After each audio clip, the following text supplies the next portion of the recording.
संक्रमणकालीन न्याय सम्बन्धी विधेयक संसदको यो कार्यकालबाट बनाउने भनेका दलहरू फेरि उत्रे आरोप प्रत्यारोपमा।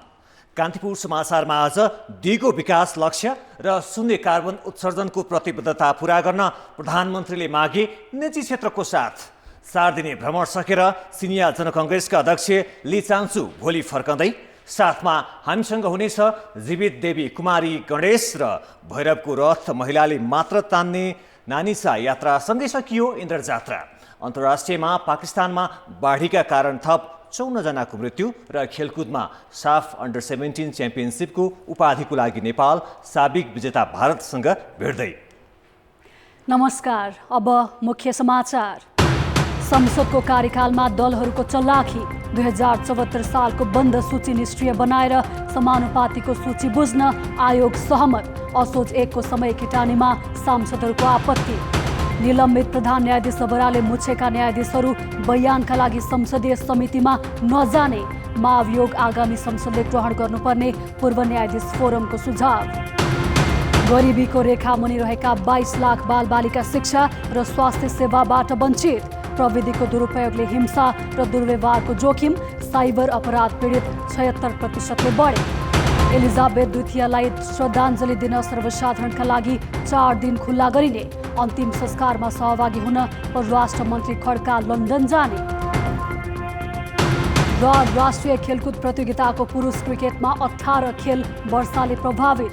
खेलाडी प्रतिभा प्रदर्शनबाट वञ्चित। खेल्दै नखेली प्रतियोगिताबाट बाहिरिनुपर्ने बाध्यता। 2074 सालको प्रतिनिधि सभा समानुपातिक तर्फको बन्द सूची हटाएर नयाँ प्रक्रियामा जान दलहरू तयार भएका छन्। निर्वाचन आयोगमा आज भएको छलफलमा दलहरू 2074 सालमा पेश गरेका नाम हटाएर नयाँ बन्द सूची बुझाउन तयार भएका हुन्। आयोगले असोज 2 र 3 गते प्रतिनिधि सभा र प्रदेशसभाको समानुपातिक तर्फका उम्मेदवारको बन्द सूची पेश गर्ने दिन तोकेको छ।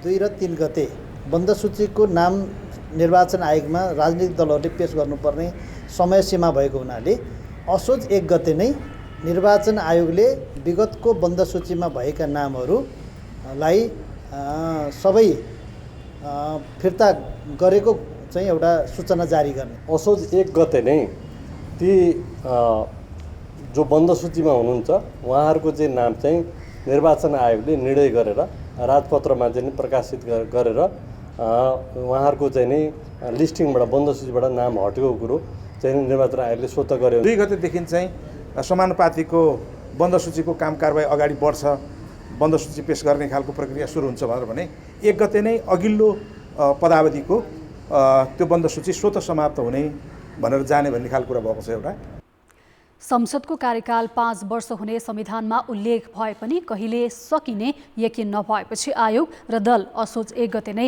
अघिल्लो पटकको बन्द सूची हटाएर बुझाउन सहमत भएका हुन्।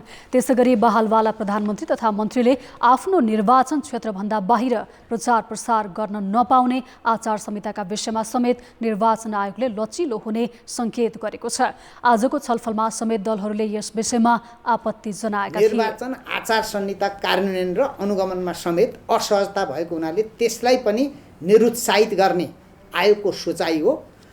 त्यसमा उहाँहरूले केही आफ्ना विमतिहरू राख्नु भएको छ। त्यसलाई आयोगले योभन्दा अगाडि गरिएका व्यवस्था, संसदीय अभ्यास र परम्पराहरू, अन्तर्राष्ट्रिय रूपमा स्थापित मान्यताहरू र छिमेकी देशहरूका समेत अभ्यास हेरेर हामी उपयुक्त निकास दिन्छौँ। आयोगले प्रतिनिधि सभाको प्रत्यक्षतर्फको उम्मेदवारी दर्ता असोज 23 गते तोकेको छ।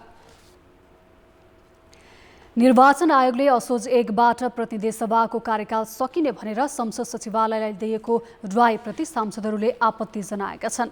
आज बसेको प्रतिनिधि सभाको बैठकमा सांसदहरूले कार्यकालका विषयमा राय दिएर निर्वाचन आयोगले सार्वभौम संसदको अधिकार मिचेको टिप्पणी गरे। आयोगकै कारण संसदको 5 वर्षको कार्यकाल 4.5 वर्षमै सकिन लागेको उनीहरूको भनाइ थियो। फागुन 20 गते हामीले शपथ ग्रहण गऱ्यौँ। शपथ ग्रहण नभइकन चाहिँ पद बहाली हुँदैन भन्ने हाम्रो कानुनमा पनि लेखेको छ र हामी संसद निर्वाचन आयोगले चिनाउने हो कि संसदले चिनाउने एउटा निर्कल गर्नुपर्ने विषय बनेको छ सभामुख महोदय। निर्वाचन आयोगले असोज 1 गते राति 12 बजे प्रतिनिधि सभा समाप्त हुनेछ भन्ने बेहोराको पत्र पठाएको कुरा आएको छ। सार्वभौम संसदलाई निर्देशन गर्ने अधिकार निर्वाचन आयोगलाई कसले दियो? प्रतिनिधि सभाको कार्यकालका विषयमा विवाद जारी रहेका बेला कतिपय सांसदहरूले त विदायी मन्तव्य नै राखेका थिए। माननीय ज्यूहरूलाई मेरो व्यक्तिगत रिसिभी नभई मैले पीडा पोख्ने क्रममा काहीँ व्यक्तिगत रूपमा काहीँ चित्त दुखेको छ भने मलाई क्षमा गर्नुहोला। 4 गतेको सङ्घीय र प्रदेशको चुनाव पनि सफलतापूर्वक हासिल हुन्छ र काहीँ पनि ठेस नलागी एकै दिनमा चुनाव हुने भएकोले गर्दाखेरि निर्वाचन आयोगले 2074 पनि तत्कालीन व्यवस्थापिका संसदको कार्यकाल अन्त्य हुँदाको प्रसङ्ग उल्लेख गर्दै समान अवस्थामा फरक अभ्यास गर्नु उचित नहुने जनाएको थियो। 2074 समानुपातिकको बन्द सूची बुझाउने अघिल्लो दिन असोज 29 गते संसदको कार्यकाल अन्त्य भएको थियो। सर्वोच्च अदालतका न्यायाधीशहरू महाभियोग सिफारिस समितिमा उपस्थित नहुने भएका छन्। सर्वोच्च अदालतको आज बसेको फुलकोट बैठकले बहालवाला न्यायाधीशहरू महाअभियोग सिफारिस समितिमा उपस्थित भएर बयान नदिने निर्णय गरेका हुन्। फुलकोट बैठकले न्यायाधीशहरू समितिको बैठकमा उपस्थित भएर सवाल जवाफ गर्नु उपयुक्त नहुने भन्दै नजाने निर्णय गरेको हो। समितिमा बयानका क्रममा निलम्बित प्रधान न्यायाधीश सुलेन्द्र शमशेर जबराले न्यायाधीशहरूको नाम लिएपछि समितिको आज बसेको बैठकले उनीहरूलाई बोलाउने निर्णय गरेको थियो। तर न्यायाधीशहरूको बैठकले शक्ति पृथकीकरण सिद्धान्त, स्वतन्त्र न्यायपालिका र संविधानले अंगीकार गरेको मान्यता अनुसार सवाल जवाफ गर्न नहुने निर्णय गरेका हुन्। फुलकोटको निर्णयमा समितिका सभापति रामबहादुर विष्टले सामान्य जानकारीको लागि बोलाइएकाले आएको भए उपयुक्त हुने तर बाध्यकारी भने नहुने बताए। विपक्षी दलका एमालेका सांसद तथा सदस्य कृष्णभक्त पोखरेलले न्यायाधीशहरूले समितिमा आएर जवाफ दिनु उपयुक्त हुने बताए। न्यायाधीशहरू उपस्थित नहुने विषयबारे भोलिको बैठकमा छलफल गर्ने सभापति विष्टको भनाइ छ। पूर्व न्यायाधीश फोरमले निलम्बित प्रधान न्यायाधीश सुलेन्द्र शमशेर जबराको महाभियोग प्रस्तावलाई आगामी संसदले ग्रहण गर्न सक्ने बताएको छ। बयानका क्रममा जबराले आफूहरूलाई पनि मुछेपछि आज पत्रकार सम्मेलन गरेर पूर्व न्यायाधीशहरूले संसदको कार्यकाल सकिए पनि महाअभियोग नटुङ्गिने बताएका हुन्। संवैधानिक व्यवस्था र भावना बमोजिम कसुरको परिणाम र दायित्व जीवित रहने उनीहरूको भनाइ छ। शोकको छानबिनका लागि समय नपुग भएमा हतारमा प्रतिवेदन पेश गर्नु उचित नभएकाले संवैधानिक पद्धति र परम्परा अनुसार आगामी संसदले समेत शोकको स्वामित्व ग्रहण गरी आफ्नो छानबिन अन्तिम निष्कर्षमा पुर्याउनु पर्ने यस फोरमको स्पष्ट धारणा रहेको छ। पूर्व न्यायाधीशहरूले जबरा विरुद्धको महाअभियोगमा फौजदारी अभियोगको विषयवस्तु रहेको बताए। सिफारिस समितिमा बयान दिँदै निलम्बित प्रधान न्यायाधीश जबराले फोरमलाई मण्डले र महामण्डलीहरूको अखडा भन्दै न्यायिक नियुक्तिमा भागवण्डा खोज्ने गरेको आरोप लगाएका थिए। यस्तै पूर्व न्यायाधीश फोरमको कार्यक्रममा वरिष्ठ अधिवक्ता शम्भु थापाले महाअभियोगको प्रस्ताव मुद्दा भएकाले त्यसको फैसला हुनुपर्ने बताए।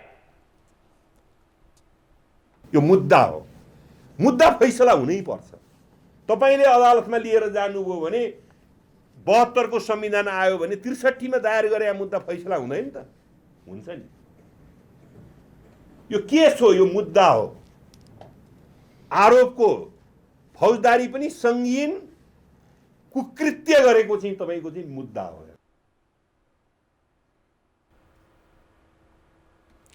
सत्तारूढ माओवादी केन्द्रका अध्यक्ष पुष्पकमल दाहालले आफूहरूलाई प्रतिकूल हुने गरी संक्रमणकालीन न्याय सम्बन्धी विधेयक ल्याउन खोजिए त्यो असफल हुने चेतावनी दिएका छन्। कानुन तथा मानवाधिकार समितिको आजको बैठकमा अध्यक्ष दाहालले संक्रमणकालीन न्याय फौजदारी न्याय जस्तो नभएको जिकिर गरे। आगामी चुनावपछिको सरकारमा पनि माओवादीको प्रमुख भूमिका हुने दावी गर्दै दाहालले आफूहरूलाई सिद्ध्याउने गरी प्रतिकूल कानुन ल्याउन खोजिए हिसाब किताब खोजिने चेतावनी दिए। हामी नै हो, सायद हामी नै हुन्छौँ होला 2-4 वर्ष त कारण हामीहरूले कसरी भोलि चाहिँ इन्टरप्रेट गर्छौँ र कसरी लागू गर्नेतिर स्पिरिट देखाउँछौँ भन्ने कुराले शब्द जे राखे पनि हुने चाहिँ त्यसको परिणाम त्यो हो। संक्रमणकालीन न्याय सम्बन्धी विधेयकमा आजै सहमति जुटाएर संसदमा प्रस्तुत गर्ने भनिए पनि एमाले र माओवादी केन्द्रको अडानले सहमति हुन सकेन। अब संक्रमणकालीन विधेयक यही कार्यकालमा टुङ्गोमा पुग्ने सम्भावना टरेको छ। अब त कमै सम्भावना उही अब भरे राति कुनै नयाँ चिज भयो भने बाहेक अब आउने सम्भावना कम रह्यो र होइन स्वेच्छाचारी हत्या हाम्रो कानुनले कहीँ चिन्दा पनि चिन्दैन। हेर्नुहोस् मुलुकी संहितामा कहीँ स्वेच्छाचारी हत्या के हो भनेको पनि छैन। यत्रो काम गर्दाखेरि जुन इस्युलाई टुङ्ग्याउला भनेर अगाडि बढिया थियो नटुङ्गिँदा अलिकति दुःख लाग्नु अथवा अलिकति फ्रस्ट्रेट हुनु स्वाभाविक हो। तर म चाहिँ अहिले पनि हार मानिसकेका छैन किनभने यो हामीले सम्मानित सर्वोच्च अदालतको फैसला अन्तर्राष्ट्रिय दायित्व होइन यो सबै कुरालाई हेर्दा हामीले यसलाई नटुङ्गाइकन अथवा यसमा पीडित उप ठुलो अन्याय हुन जान्छ। माओवादी केन्द्रले गम्भीर मानवाधिकार उल्लङ्घनको घटनामा क्रूर तथा अमानवीय शब्दको ठाउँमा स्वेच्छाचारी शब्दको प्रयोग गरेर सहमति खोज्न प्रस्ताव गरेको थियो तर एमाले मानेन। राष्ट्रपति सी जिनपिङले नेपालको राजकीय भ्रमण गरेपछिको 3 वर्षमा चीनबाट 6वटा उच्चस्तरीय भ्रमण भएका छन्। चिनिया सरकार वा पार्टीका तर्फबाट भएका भ्रमणमा नेपालले सधैँ आर्थिक, भौतिक तथा सामाजिक विकास र पारवहनलाई महत्त्व दिने गरेको छ। तर चीनको चासो भने सधैँ सुरक्षामै देखिन्छ। चिनिया जनकङ्ग्रेसका अध्यक्ष ली चान्सुको अहिलेको भ्रमण पनि यसैमा केन्द्रित छ।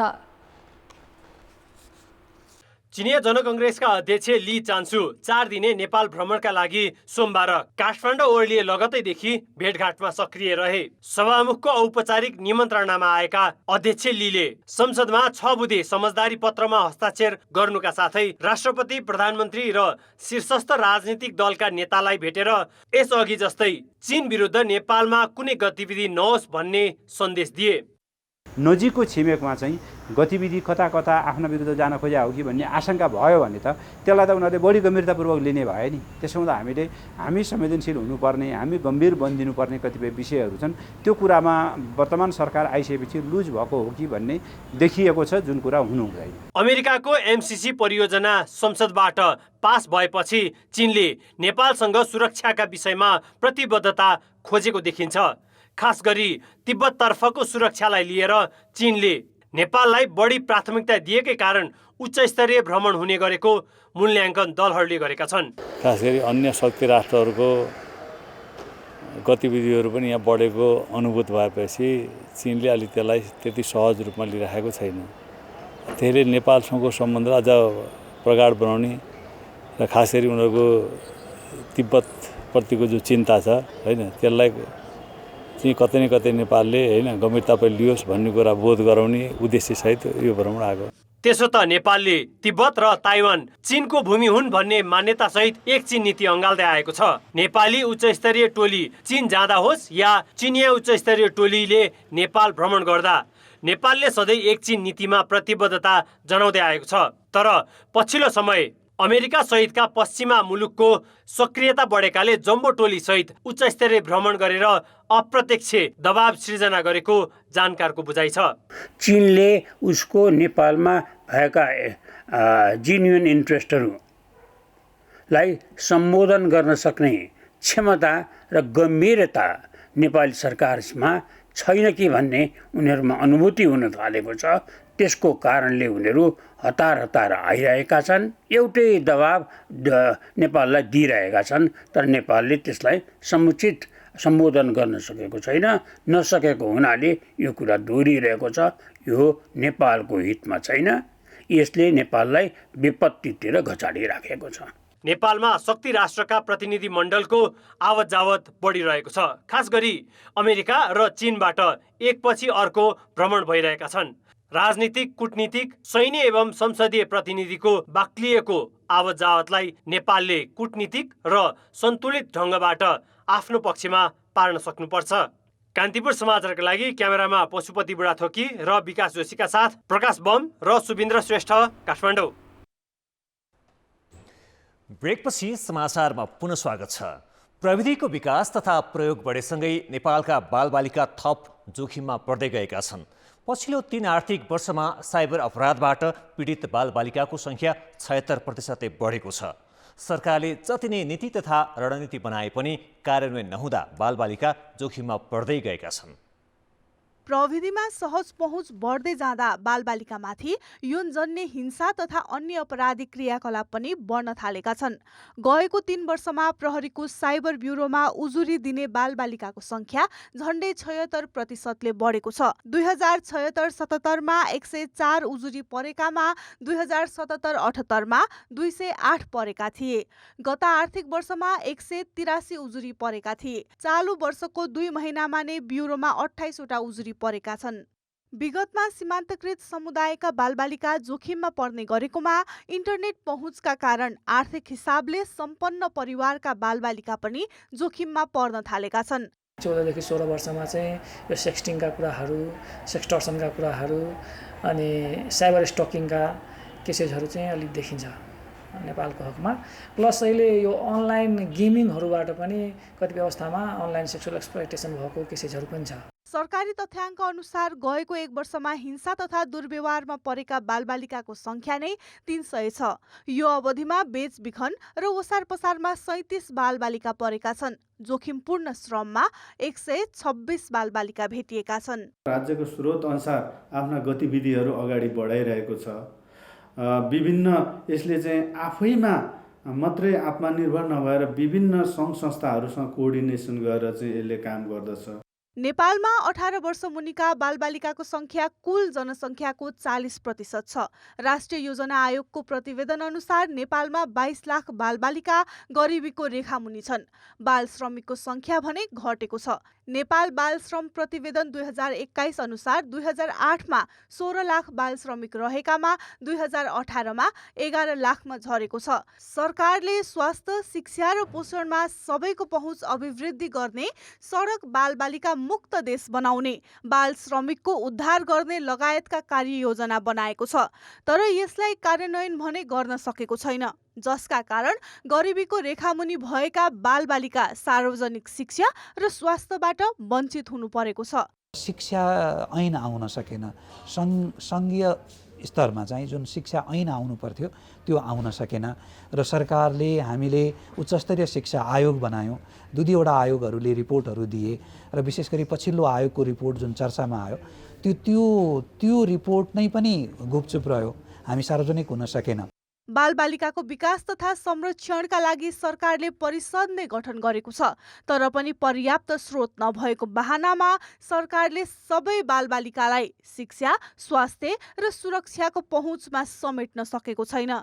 सरकारले सक्षम युवा उत्पादनका लागि पनि बालबालिकामा लगानी गर्न र उनीहरूको विकासमा ध्यान दिन आवश्यक छ। कान्तिपुर समाचारका लागि क्यामेरामा रूपक कोइराला र श्याम श्रेष्ठका साथ सृजना बास्तोला, काठमाडौँ। अब जनताको आवाज आज हामीले 7 प्रदेशमा सोधेका छौँ। बाल अधिकारबारे के बुझ्नु भएको छ? जनताको आवाज। बाल अवस्थामा प्रयोग गर्न पाउने अधिकारलाई बाल अधिकार भन्छ। खान पाउने, बस्न पाउने, पढ्न पाउने, मनोरञ्जन गर्न पाउने जस्ता पक्षहरू सामेल हुन्छन्। बाल अधिकार भनेको बालबालिकाहरूले पाउने हक अधिकार नै हो। विकसित मुलुक बनाउनु छ भने बालबालिकालाई शिक्षित बनाउनु पर्ने हुन्छ। बालिकाहरूले आफ्नो लागि पाएका अधिकार नै बाल अधिकार हो। सरकारले जस्तो हक अधिकार दिनुभएको छ बालबालिकालाई, त्यही हक अधिकार उहाँहरूले पाउन सकोस्। खेलकुदमा, डान्स प्रोग्राममा, पढाइ लेखाइमा बालबालिकाले पाउने अधिकार हो। उपचार गर्न पाउनु, सुस्त र पोसिलो खानेकुरा खान पाउनु, सुरक्षित रहन पाउने, खेल्न पाउने, मनोरञ्जन गर्न पाउने, बाँच्न पाउने अधिकार, संरक्षणको अधिकार, विकासको अधिकार, शिक्षा, स्वास्थ्य, खेलकुदहरूको विषयमा अब उनीहरूले पाउनुपर्ने हक नै अधिकारलाई नै बाल अधिकार भनिन्छ। पढ्न पाउने र आफ्नो इच्छा अनुसार केही कार्यहरू गर्न पाउने। बाल अधिकार भनेको बालबालिकाहरूलाई पाउने अधिकार। निःशुल्क पढ्न पाउने, खेलकुद गर्न पाउने, बालबालिकामा काममा नलगाउने, बालबालिकालाई पढ्न सिकाउने, कुटपिट लगायतका कामहरू हुन्छन्, त्यसलाई चाहिँ अब विभिन्न कार्यक्रमहरू सञ्चालन गरेर न्यूनीकरण गर्नु पर्यो। जन्मेदेखि जबसम्म अब आफू ठुलो हुँदैन नि तबसँग पाउनु पर्ने अधिकारहरू। उचित शिक्षा प्राप्त गर्न पाउने, राम्रोसँग पढाउने, ढुङ्गा गिट्टी बोकाउने, घाँस कटाउने यस्ता गर्न लगाउन नपाइने, खान पाउनु, बाँच्न पाउनु, आफूले चाहे अनुसारको विषयहरू पढ्न पाउनु।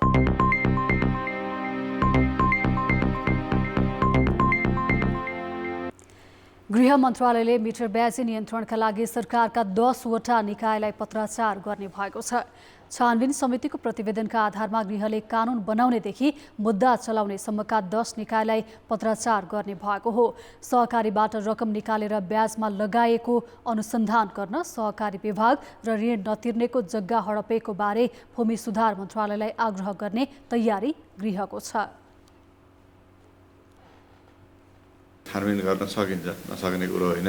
र त्यसको बढेको स्रोत बारेमा हाम्रो सम्पत्ति शुद्धिकरण अनुसन्धान विभागले पनि गर्छ। अरू निकायहरू पनि छन् यस्ता, जस्तो प्रहरीले नै गर्छ, अरू हाम्रो राजस्वसँग सम्बन्धित निकायहरूले पनि गर्छन्। ती सबै निकाय मिलेर यो समस्या चाहिँ समाधान गर्नतिर लाग्नुपर्छ भन्ने हाम्रो ठम्याइ छ। मिटर ब्याज नियन्त्रणका लागि कानुनी व्यवस्थामा पनि सुधार गर्नुपर्ने छानबिन समितिको सुझावपछि गृहले कानुन मन्त्रालय र संसद सचिवालयलाई पनि पत्राचार गर्ने भएको छ। गृह मन्त्रालयले सहसचिव भीष्म भूषालको नेतृत्वमा समिति बनाएको थियो। मध्य प्रदेशको सप्तरीबाट उठान भएको मिटर ब्याजी अपराधको जालो मुलुकभर नै देखा परेको छ। सरकारले मिटर ब्याजी अपराधको छानबिन थालेपछि मुलुकभर 2289 जना मिटर ब्याजीबाट पीडित रहेको तथ्य सार्वजनिक भएको हो। तर पीडितलाई न्याय र पीडकलाई कारबाही कहिले भन्ने टुङ्गो लागेको छैन। मिटर ब्याजीहरूबाट पीडित बनेका सप्तरीका 112 जनाले न्यायका लागि जिल्ला प्रशासन कार्यालय सप्तरीमा उजुरी दिएका छन्। सरकारले भदौ 5 गतेभित्र मिटर ब्याजीबाट पीडित भएकाहरूलाई उजुरी गर्न आह्वान गरेको थियो। तर त्यसपछि पनि यस्ता उजुरी आउने क्रम जारी छ। सप्तरीमा मात्र थप 37 जनाले जिल्ला प्रशासन कार्यालयमा उजुरी दिएका छन्। 6-7 साल से ओकरा चलते पे आहार बाहर सब बंद अछि, रोजी रोटी जे जनो बन में खटबे सेहो बंद अछि। अगर पीछा करैत माने घरों में जे जन रोटी दियो पुता जे करे जे सेहो वही में जा रहल अछि। नून ताकै छी, तेल नहीं भेटै छै, तेल ताकै छै, मरचाइ नहीं भेटै छै। मजबूरी छै, कत जर्जन जात, कतै दूटा धिया पुता लऽ के भीख दुख मांगबै, के नै बस्ती में भीख देती। ताहि दुआरे सरकार के कहै छी कहुना हमर जमीन घुरा। हामीले चाहिँ पैसा फिर्ता गरिसकेका छौँ। अहिले पनि धेरै पैसा अति थोरै लिएको, जति 1-2 लाख लियो भनेदेखि 7 लाख 10 लाख अहिले फिर्ता गरिसक्यौँ। हाम्रो त्यो पैसा पनि मागिराख्छन् अनि जग्गा पनि फिर्ता गर्दैनन् भन्ने प्रकृतिकाहरू एक खालको कुराहरू छ। सप्तरीको खडक नगरपालिका 7 घर भई हाल धरान बस्दै आएका मिटर ब्याजी रामदेव शाह तेली र उनका सन्तानले ऋणमा रकम दिए बापत स्थानीय 16 परिवारको 20 करोड रुपैयाँ बराबरको जग्गा आफ्नो नाम गरिसकेका दाबी पीडितले गर्दै आएका छन्। पीडितकै उजुरीको आधारमा गत असार 22 गते सप्तरी जिल्ला अदालतको आदेशले तेलीका छोरा नन्दकिशोर र छोरी अनुराधालाई पूर्वपक्षका लागि कारागार चलान गरिएको छ। तर अहिले जिल्ला अदालतको आदेशमा चुनौती दिँदै उनीहरू उच्च अदालत पुगेका छन्। प्रतिवादी जुन रामदेव शाहका 2 जना छोरा र छोरी थिए, उहाँहरूको बयान कार्य सम्पन्न भएपछि इजलास नम्बर 3 बाट तत्काल प्राप्त प्रमाणको आधारमा चाहिँ उनीहरू अहिले उनीहरूलाई धरोटी माग्ने या त 7 तारिकमा छोड्ने सम्मको प्रमाणको आधारमा त्यो नदेखिसकेपछि उहाँहरूलाई चाहिँ पूर्वपक्षका लागि थुनामा राख्ने गरेर यस अदालतबाट आदेश भयो। मिटर ब्याजी रामदेव शाह अहिले पनि फरार छन्। त्यही प्रकरणलाई लिएर गृह मन्त्रालयले गठन गरेको कार्यदलले मुलुकभर 2289 जनाले मिटर ब्याजीबाट पीडित भएको पहिचान गरेको छ। बढी उजुरी परेका जिल्लाहरूमा प्रहरीले छानबिन समेत सुरु गरेको छ। मिटर ब्याजीको नाममा ठगी गर्ने कुनै व्यक्ति होस् अथवा संस्था होस् या जुनसुकै गिरोहलाई पनि पक्राउ गरी कानुनको दायरामा ल्याउने काम भइरहेको छ। बैंक तथा वित्तीय संस्थाले जग्गा मात्र धितो राखेर ऋण दिँदैनन्। उनीहरूले मासिक आम्दानीको स्रोत समेत खोज्छन्। तर मिटर ब्याजीले सोझा नागरिकलाई मौखिक शर्तमा धितो फिर्ता गर्ने भन्दै ऋण दिने तर निरन्तर असुल गरिरहने गर्दा धेरै पीडित हुने गरेका छन्। सरकारले वास्तविक पीडितलाई न्याय दिन र पीडकलाई कारबाही गर्न ढिला गर्नु हुँदैन। कान्तिपुर समाचारका लागि जनकपुरबाट सहकर्मी अमरकान्त ठाकुरका साथ आर्यन विश्वास, राजीवराज, सप्तरी। अब जनमतको अन्तिम परिणाम। जनमतमा हिजो हाम्रो प्रश्न थियो, नजिकै गरेका चाडपर्वमा उपभोग्य वस्तु अभाव हुन नदिन के गर्नु पर्ला? ए सहज आपूर्ति, बी कम उपभोग र सी उत्पादन वृद्धि। जनमतको अन्तिम परिणाम यस्तो छ, ए सहज आपूर्तिमा 51%, बी कम उपभोगमा 15% र सी उत्पादन वृद्धिमा 34%।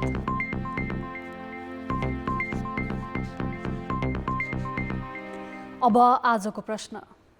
जनमत। हाम्रो प्रश्न छ, बढी ब्याज असुल गरेर ठग्ने प्रवृत्ति नियन्त्रण गर्न के गर्नु पर्ला? ए. छानबिन प्रतिवेदन कार्यान्वयन, बी. दोषीमाथि कारवाही, र सी. स्पष्ट कानुनी व्यवस्था। जनमतको अन्तिम परिणाम भोलि साँझ 8 बजेको कान्तिपुर समाचारमा प्रसारण गर्नेछौँ। कृपया NEWS news space A, B वा C टाइप गरी 34001मा SMS गरी आफ्नो मत व्यक्त गर्नुहोला। अर्थ र विकास। दिगो विकास लक्ष्य र शून्य कार्बन उत्सर्जनको प्रतिबद्धता पूरा गर्ने पूर्वाधारमा स्रोत जुटाउन सरकारले दिगो पूर्वाधार लगानी सम्मेलन गरेको छ। आज भएको सम्मेलनमा लगानीकर्ताले लगानीको वाचा गरेका छन्, तर लगानीका प्रतिबद्धता, योजना कार्यान्वयन र समस्या समाधानमा भने सरकार गम्भीर देखिँदैन। सन् 2030सम्म गर्नुपर्ने दिगो विकासको लक्ष्यका लागि वर्षेनी 20 खर्ब 25 अर्ब रुपियाँ खर्च गर्नुपर्नेछ।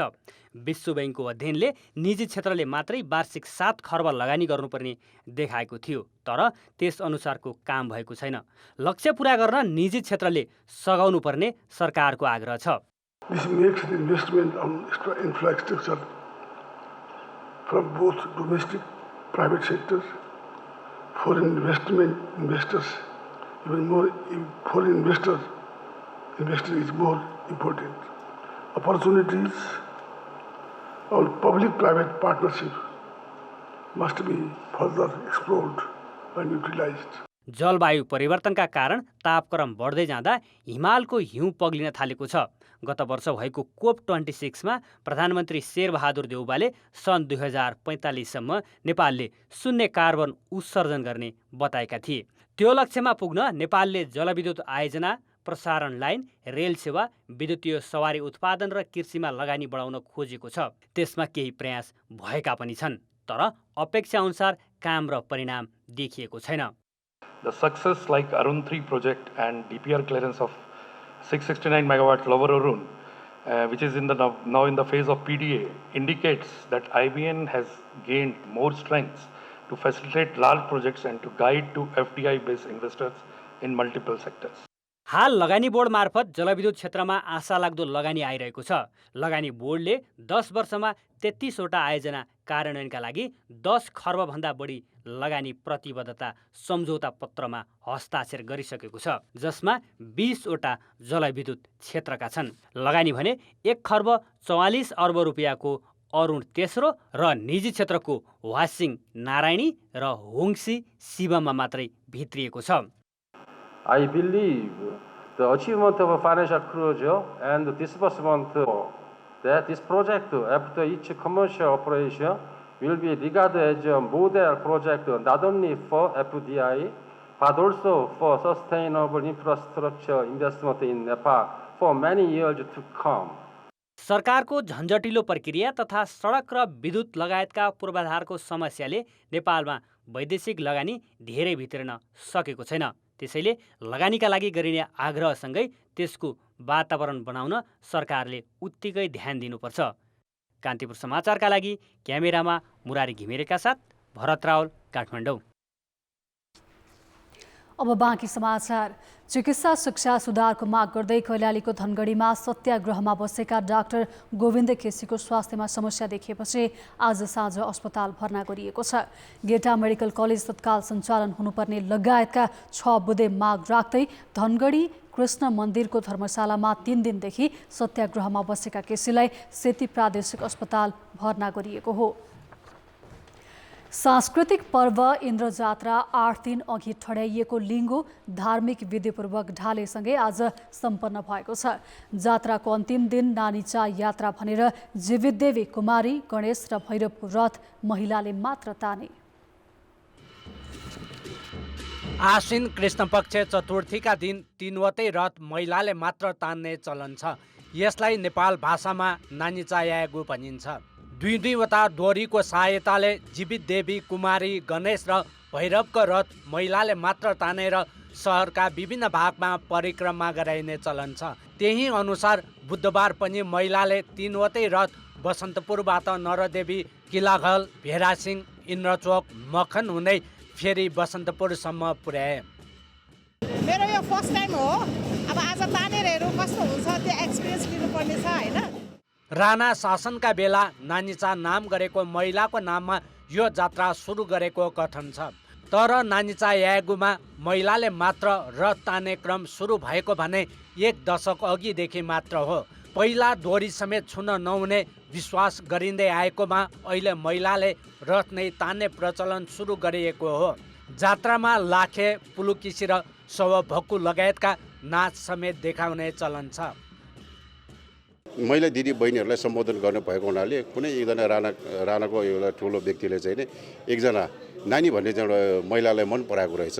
त्यो महिलालाई खोजनीति गर्नको लागि यो जात्रा फेरि ठप गरेको पनि भनेको चाहिँ किंवदन्तीमा छ। 8 दिनसम्म मनाइने इन्द्र जात्रा बुधबार साँझ लिङ्ग थालेसँगै समापन भएको छ। सांस्कृतिक पर्व इन्द्र जात्रा महिलाले रथ तान्न थालेको 1 दशक भयो। यसले नेपाली संस्कृतिमा महिलाको समान सहभागिताको अर्थ बुझिन्छ। कान्तिपुर समाचारका लागि क्यामेरामा सुरज खड्काका साथ नारायण किलम्बु, काठमाडौँ। खेलकुद समाचार। कान्तिपुर खेलकुद समाचारमा स्वागत छ।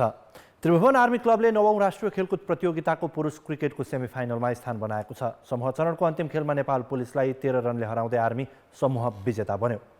टियु क्रिकेट मैदानमा वर्षाका कारण 19 ओभरमा छोट्याइएको खेलमा आर्मीले टस जितेर पहिले ब्याटिङ थाल्यो। कप्तान विनोद भण्डारी र अर्जुन साउदले अर्धशतकीय पारी खेलेपछि 5 विकेट गुमाएर 177 रन बनायो।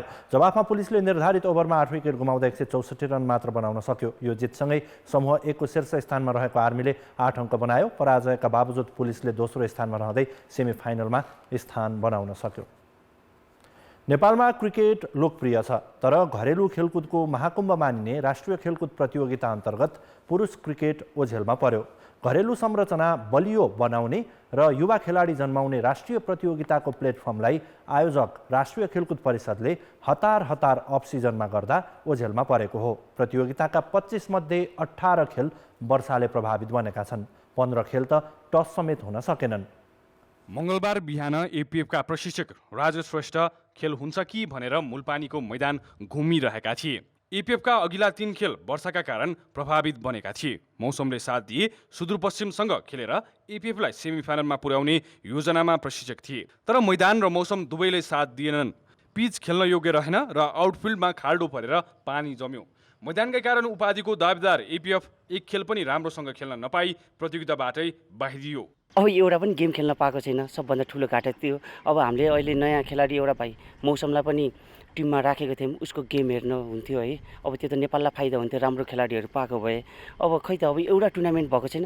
एपिएफका खेलाडी मात्र होइन, बागमती प्रदेशका युवा खेलाडीले पनि प्रतिभा देखाउन पाएनन्। यसबाहेक गण्डकी प्रदेश 13 ओभरको 1 खेल खेल्दै प्रतियोगिताबाट बाहिरियो। यसले घरेलु क्रिकेटको कमजोर संरचना मात्र होइन, क्यानको अपरिपक्व निर्णय र राखेपको फितलो व्यवस्थापन पनि उधाङ्गो बनाएको छ। हामीसित पोखरामा पनि एउटा ग्राउन्ड तयारी अवस्थामा थियो। मुलपानीको टिमलाई चाहिँ पोखरामा चाहिँ गराउन सकेको भए यो कन्डिसन आउँदैन थियो, अथवा अरू ग्राउन्डको चाहिँ अप्सन हेर्नु पर्थ्यो। अब यो राष्ट्रिय खेलकुदले चाहिँ आयोजना गरेको गेम प्रतियोगिता गेम गराउने बिरालो बाँधेर श्राद्ध गरिन्छ जस्तो गेम टुर्नामेन्ट भयो थियो नि त भयो, खेलाडीले खेल्न पाएन। नेपाल टी20 लिगसँग मिति जुटेपछि क्रिकेट सङ्घकै आग्रहमा खेल अघि सारिएको थियो। भदौ 23 गतेबाट सुरु भएको प्रतियोगिताको 29 मध्ये 11वटा खेल मुलपानीको माथिल्लो मैदानमा खेलाइने तालिका थियो, तर निरन्तर परेको पानीले मुलपानीमा हुने भनिएका खेलहरू टस नभई रद्द भए। नेपाल टी20 लिगलाई मुख्य प्राथमिकतामा राखेको नेपाल क्रिकेट सङ्घ क्यानले राष्ट्रिय खेलकुदबारे चासो दिएको छैन। मुलपानी ग्राउन्ड पहिलेभन्दा अपग्रेड बढी नै भइसकेको थियो। अब त्यहाँलाई चाहिँ पानी चाहिँ जुन एक दिन पऱ्यो भने अर्को दिन चाहिँ म्याच हुने जस्तो कन्डिसनमा थियो, तर लगातार पानीले बर्खाले गर्दाखेरि चाहिँ त्यो तपाईँले चाहिँ त्यो ग्राउन्डलाई त्यो चाहिँ हिसाबले हेर्नु भएको छ। परिषदलाई भनेर त्यो परिषदले तत्कालीन रूपमा गर्न सकिने फेसिलिटीहरू पनि उपलब्ध गराएको हो, तर अब अनफर्चुनेटली होइन ठुलो पानी पर्यो। त्यस पछाडि माथिल्लोबाट तल्लो ग्राउन्डमा भए पनि गरौँ भनेर फेरि त्यो टिमकै बैठक बसेर त्यो पनि सारियो। अनेक विकल्पहरू क्रिकेटको तर्फ क्यानको तर्फबाट पनि गरेको देखिन्छ, तर हामीसँग मैले जे भने अहिले भएको स्रोत र साधनको बीचबाट चाहिँ हामीले त्यो छोटो पिरियडमा यो प्रतियोगिताहरू गर्न सकेनौँ। नेपालबाट विश्वकप खेलिसकेका खेलाडी प्रतियोगितामा सहभागी छन्। एकदिवसीय मान्यता पाएको नेपाल क्रिकेटको घरेलु क्रिकेट संरचनाको यो हालतले नियामक राखेप र क्यानलाई अझै छुन सकेको छैन। कान्तिपुर समाचारका लागि खेलकुद ब्युरोको रिपोर्ट। यता असोज 8 गतेदेखि हुने भनिएको नेपाल टी20 लिग भने स्थगित भएको छ। आसन्न आम निर्वाचनलाई लक्षित गर्दै सरकारको आग्रहपछि प्रतियोगिताको मिति सारिएको नेपाल क्रिकेट सङ्घ क्यानले जनायो। आम निर्वाचनको सुरक्षाको विषयमा चिन्ता व्यक्त गर्दै सरकारले क्यानलाई पत्र पठाएको थियो, जसका आधारमा डिसेम्बरसम्मलाई प्रतियोगिता स्थगित गरिएको नेपाल क्रिकेट सङ्घ क्यानका अध्यक्ष चतुरबहादुर चन्दले जानकारी दिए। आम निर्वाचन, दशैं तिहार जस्ता चाडपर्व तथा पर्याप्त तयारी नभएका कारण क्यानले प्रतियोगिता सार्ने निर्णय गरेको हो। प्रतियोगिताका लागि सहभागी सबै 6 टिमले ड्राफ्ट मार्फत स्वदेशी र विदेशी खेलाडी छनौट गरिसकेका छन्। लिगमा कान्तिपुर मिडिया ग्रुपको स्वामित्वमा रहेको काठमाडौँ गोर्खा सहित Biratnagar super kings, Janakpur royals, Lumbini all star, far west united, Pokhara एभेन्जर्सले सहभागिता जनाउनेछन्। साफ अन्डर 17 च्याम्पियनसिपको उपाधिका लागि अहिले नेपाल र भारत बीचको खेल जारी छ। श्रीलङ्काको कोलम्बोमा भइरहेको खेलमा नेपाल सुरुवातमै पछि परेको छ। 18औं मिनेटमा भारतले अग्रता बनायो। भानलाल पेका गुइटेलको पासमा बबी सिंहले हेडर गोल गरे। 30 मिनेटमा भारतले दोस्रो गोल थप्यो। करौ सिंहले काउन्टरमा गोल गरेका हुन्। भारत र नेपाल समूह चरणमा भेट हुँदा नेपालले 3-1 गोलले बाजी मारेको थियो। आजको खेलमा भारतले 3-0 को अग्रता लिइसकेको छ। गत संस्करणको फाइनलमा भारतले नेपाललाई हराउँदै उपाधि जितेको थियो। यस्तै एएफसी एसियन कप छनौटको तेस्रो खेलमा नेपालले बहराइनसँग खेल्दैछ। मोहम्मद बिन अल खलिफा स्टेडियममा खेल राति पौने 12 बजेपछि सुरु हुनेछ। यसअघिका दुवै खेल हारेको नेपाल नतिजा सुधारको पक्षमा हुनेछ। नेपाल पहिलो खेलमा भुटानसँग 2-0 र दोस्रो खेलमा कतारसँग 3-1 ले पराजित भएको थियो। खेलकुद समाचार अहिलेलाई यति नै। कान्तिपुर समाचार अहिलेलाई सकियो। कान्तिपुर टेलिभिजन हेर्दै गर्नुहोला। नमस्ते।